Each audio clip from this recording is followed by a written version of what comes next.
Hoy vinimos a saludarlos y a contar y aclarar aquel mail que empezaron a recibir desde ayer sobre las caravanas que vamos a organizar el día sin carro.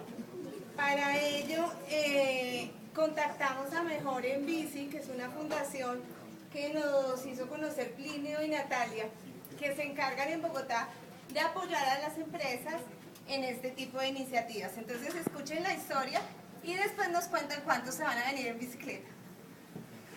Bueno, muy buenas tardes, ¿cómo les va? Pues soy José Gaona y me han encomendado una labor, creo que titánica, y es convencerlos a la gran mayoría de todos ustedes de por qué el 2 de febrero es mejor en bici. Y soy una de esas personas que cuando se proponen las cosas lo logra. Entonces les voy a contar una historia que empieza cuando yo estaba casi que en el colegio.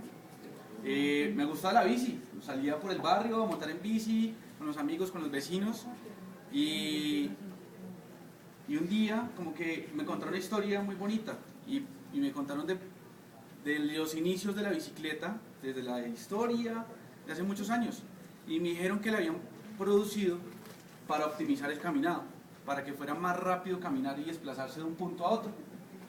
Y yo dije, bueno, a mí me parece como chéverísimo eso, y como que empecé a seguir mis estudios sin parar muchas bolas a la bicicleta.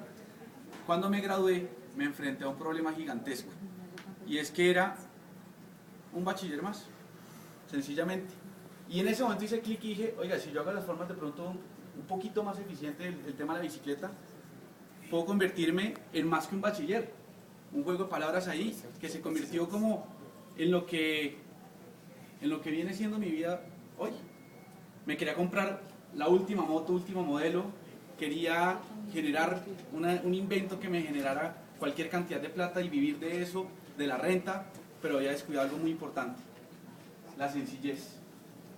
Y saber que las cosas se tienen que construir paso a paso y dar de lo que uno menos tiene, es lo que más vale. Y entonces fue cuando me di cuenta que había sobrecargado mi cabeza y no había podido andar, ni había podido como caminar. Acercamos a que los diablos. Una cosa así fue lo que me empezó a pasar, y no tenía ni idea de qué estudiar. Y me di cuenta que el tiempo es mejor tenerlo a favor. Y la bicicleta, en la medida en que la vengo utilizando como mi medio de transporte habitual, me he dado cuenta que eso me da tiempo para pensar, me da tiempo para pensar en mis proyectos, para resolver cosas que de ninguna otra forma creo que las hubiera podido resolver. Entonces, continuando con la historia, me fui para la universidad y me monté en el primer bus que cogí, y me di cuenta que estaba este letrero: Ciudad de Afán, madrugue más. Y me quedó dando vueltas ese pedazo de letrerito: Ciudad de Afán, madrugue más. Y como que la vida le pone a uno ese dilema, ¿no? Si quiero hacer más cosas, entonces tengo que triplicarme en vez de cambiar unos pequeños hábitos en mi vida para poder generar cosas nuevas. Cuando llegué a la universidad, no sabía que iba a estudiar, entonces me inscribí en la primera carrera que había, cogí ambiental, listo, ingeniería ambiental, esa por ahí es la cosa. Y cuando salí de ese día de inscripción, me dieron este periódico, que se llama El Universitario, que ya lo descontinuaron. Y salía en la portada un grupo de ciclistas que se había ido a La Guajira en bicicleta. Y claro, eso es lo que necesito hacer, viajar por Colombia en bicicleta. Y entonces, no montaba en bicicleta en ese momento, pero dije, bueno, no importa, lo voy a lograr.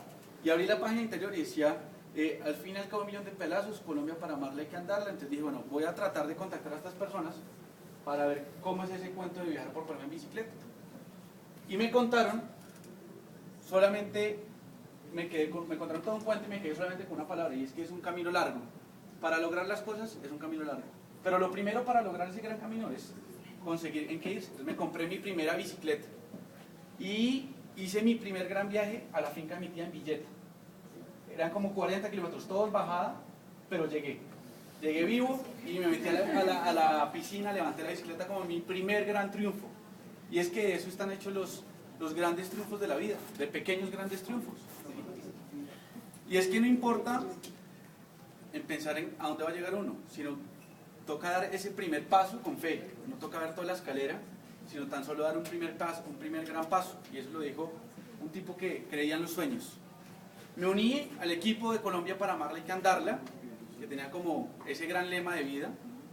Y el siguiente año había una travesía hasta Buenaventura. Era mi primera gran travesía, yo pedaleaba muy poco, subí el Alto de Letras, que para mí fue todo un gran reto, y bajamos en 870 kilómetros y 9 días de recorrido hasta Buenaventura. Cuando llegué de ese viaje, subí a los Cerros Orientales, una caminata que a mí me fascina dar por los lados de la Quebrada la Vieja, y vi Bogotá desde otro punto de vista, cambié de perspectiva, que es muy importante. Empezar a generar cambios. Y me acordé de una frase de un exministro de Agricultura que se llama Carlos Gustavo Cano. Dice que el reto es global, pero el tratamiento es personal. Entonces decidí cambiarme de carrera a mitad de ingeniería ambiental, borré todo, borrón y cuenta nueva, me cambié de universidad y me cambié a ecología. Yo había visto cálculo 1, 2 y 3 y llegué a ver precálculo. Y entonces dije, oiga, ¿será que me pueden homologar esto? Y como la burocracia universitaria me dijeron que no, que yo no había visto precálculo, sino 1, 2 y 3. Y empezar de ceros me generó como una nueva enseñanza. Y es que para lograr algo, no importa qué, tiene que empezar uno, si quiere lograr algo, tiene que empezar uno desde ceros, si toca. Está uno con un informe, hasta el 90% del informe, y le dicen que no es por ese lado, sino por este otro, no importa. Empecemos nuevamente porque el logro que yo quiero alcanzar va por ahí. Y es que solo hay un éxito en la vida, y es vivirla de la forma que uno quiere. De eso me di cuenta. Al siguiente año nos embarcamos en otra nueva travesía, que fue llegar hasta el río Orinoco, que aquí me podría quedar contándoles unas 2 o 3 horas de experiencias de este magnífico viaje, porque no había carretera, porque, bueno, sí había un terraplén, y era una cosa fantástica, es un pedazo del país inexplorado y que nos encantó. Por cuestiones de tiempo no me puedo expandir, pero al siguiente año llegamos hasta Leticia, bajando hasta Ecuador, hasta Quito, hasta el Coca, y ahí cogimos el río Napo y el río Amazonas. Llegamos hasta Leticia y fue un gran objetivo de vida, haber logrado algo que me había propuesto desde hace, pues, muchos años. Cuando llegamos a Leticia, me di cuenta que todo era posible, o empecé a entender ese concepto que alguna vez me habían dicho.